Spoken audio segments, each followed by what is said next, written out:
Hey, it's Andrew Huang, and oh dear, it's been a whole year since we did an episode of Weird Gear. Weird Gear! So I'm gonna put 5 pieces into one video today because I have amassed a whole bunch of tape gear. A couple things that I bought, a bunch that have been sent to me, and they're all a little bit weird. Actually, some of them are a lot weird. So let's jump right in. I wanna start with the oldest unit. This is a Voku VTE 2000. This is a vintage tape echo from Japan. It's got 3 different modes, which are basically like different speeds, but you also have a knob where you can control the time more fluidly, as well as a knob for the echo volume and the feedback amount. Also, Voku stands for Vivid Output and Capable Unit. It sounds really good, but equally amazing if we get it all hooked up here.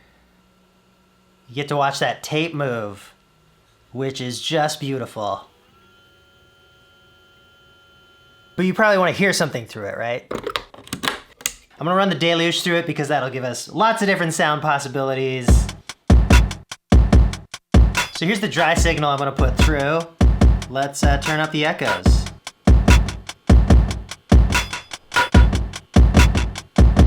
A little bit more feedback.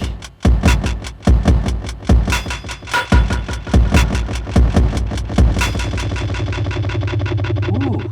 So as I mentioned, there's 3 different modes. The first one is the fastest.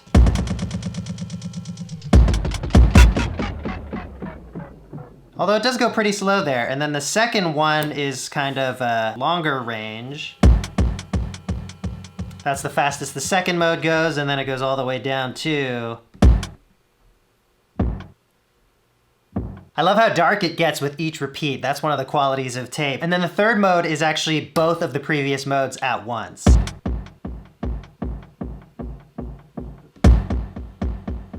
It sounds like they're always in a relationship of 3 to 1. So one echo's going da da da da da da, and the other one's going da da da. Another nice quality of tape is that you can saturate it. So let's increase our input volume here and really drive it.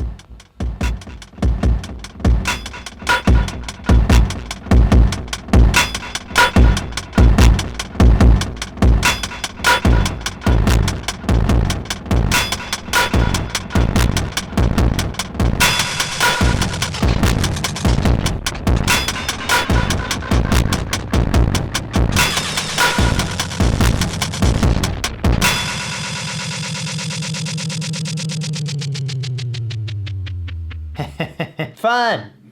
Oh wow, that feedback really just goes.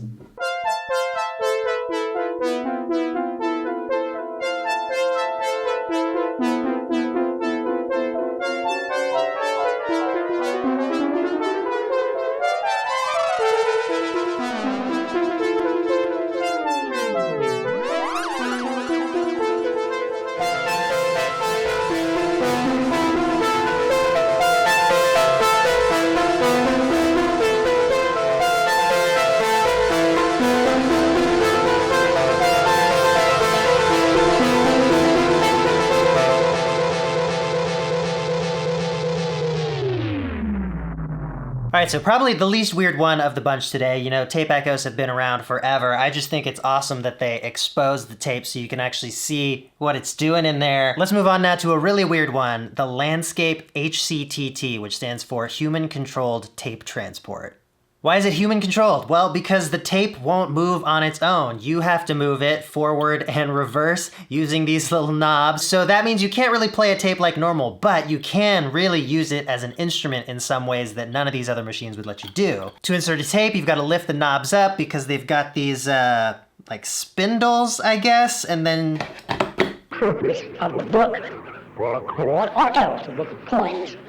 I think you'd need an incredibly steady hand to play back tape normally here, which I do not have. But if this is the tape machine you've got, that's not what you want to do. You want to scratch the tape like a turntable.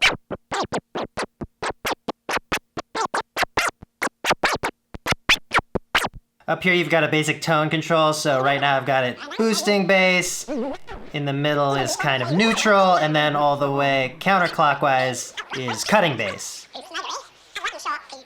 And then on the right is just a gain control, and it will slightly overdrive.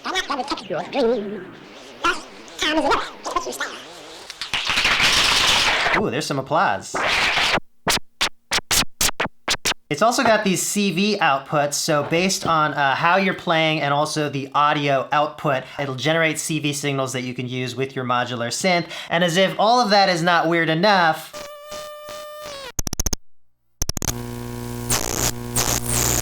you've got these 3 touch plates that will generate these crazy, like, raw voltage sound effects.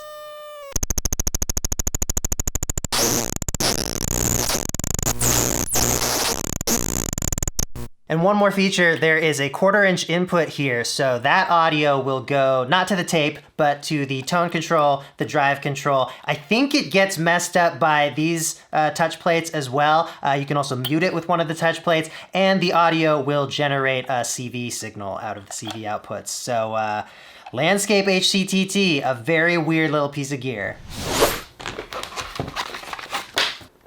Up next, this dictaphone voice processor, it says on it, but it doesn't really do anything to your voice. Well, it's meant to just record things, but it does it in a really lo-fi way, but it wasn't intended to be lo-fi. It's just like really old, obsolete, bad technology. The mechanical stuff is really satisfying. Look at this tiny little baby tape. So the story with this is my dad gave it to me when I was a teenager, and I think he told me it was for like recording your ideas, you know, you're supposed to talk into it. I pictured him like using it in business meetings or something like that, and I wanted to ask him what he actually did with it.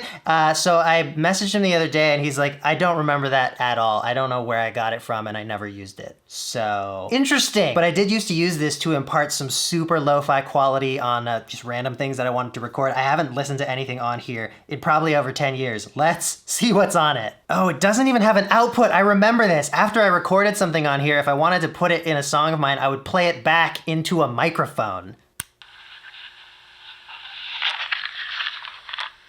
Some volume control here.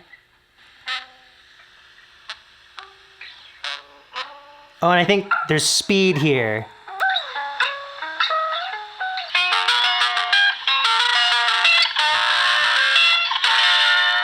It's me playing some guitar. Interesting chords, Andrew from the past. So everything you record on here comes out sounding super thin, but also has this great, just lo-fi quality to it. I wish it had a line out because then you could record that with better fidelity. But yeah, I might still use this for the occasional thing and just do what I did all those years ago and hold it up to a microphone to record this terrible, terrible quality tape. All right, up fourth. This is an old Walkman sent to me by Gemini Horror, and as you can see, he's made some modifications. The ability of the pickup to stay in contact with the groove modulation.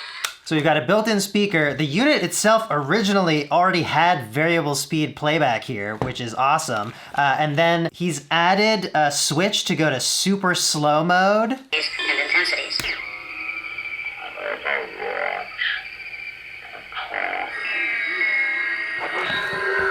Actually, maybe a tape of experimental electronic music is not what we should be listening to. I have these tapes from Scott Campbell that are like one-note loops. So in the super slow mode, this variable speed playback doesn't have any effect, and that's where you use the knob.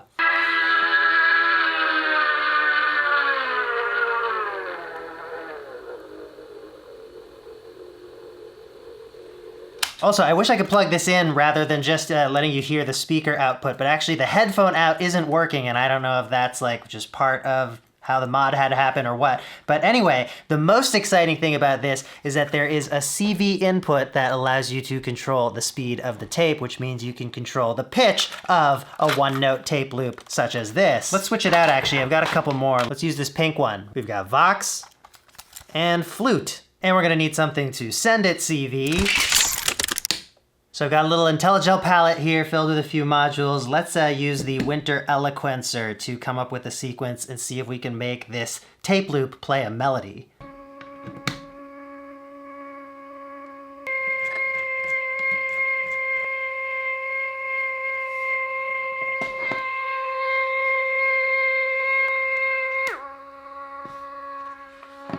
Shoot.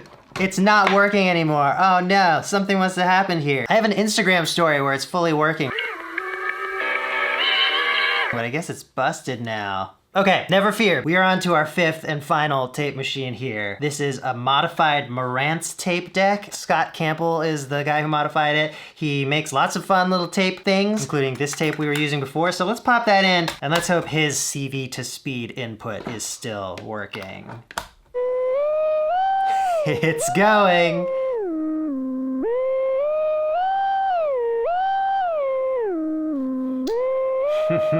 So it doesn't track perfectly 1 volt per octave or anything. Like, I've entered notes that are just totally random. I'm more just dialing things in by ear because they don't correspond in any kind of linear way as far as I can tell.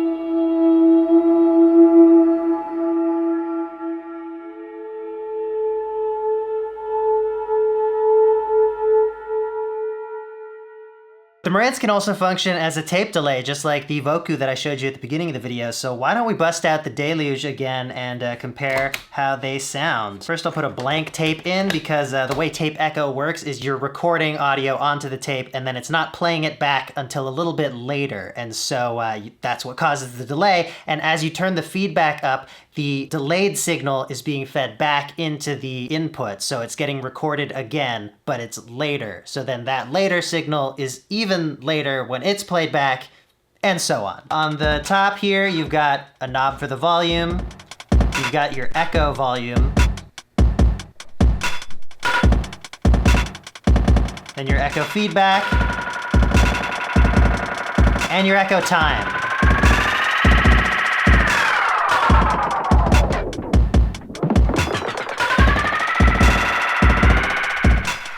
And of course, you can pump a lot of volume in and saturate this tape as well.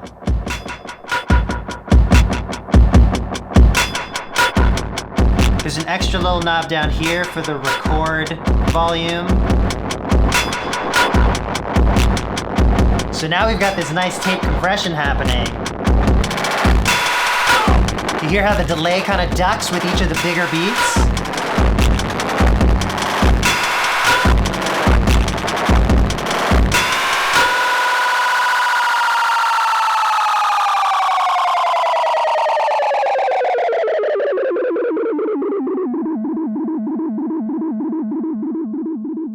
I think this sounds incredible, and it blows my mind because these kind of tapes were things that I used as a kid on like a cheap boombox to record my dumb little songs, and you know, these were like a few dollars. This is not crazy expensive tape, and the quality of this delay just sounds so nice. And of course, when you're using the Marantz as a delay unit, this speed control ends up controlling the delay time. So that's another way that you could use that CV input. I used this delay on one of my recent singles, You. I played the Arteria Micro Freak through it and just, you know, created some cool background atmosphere stuff.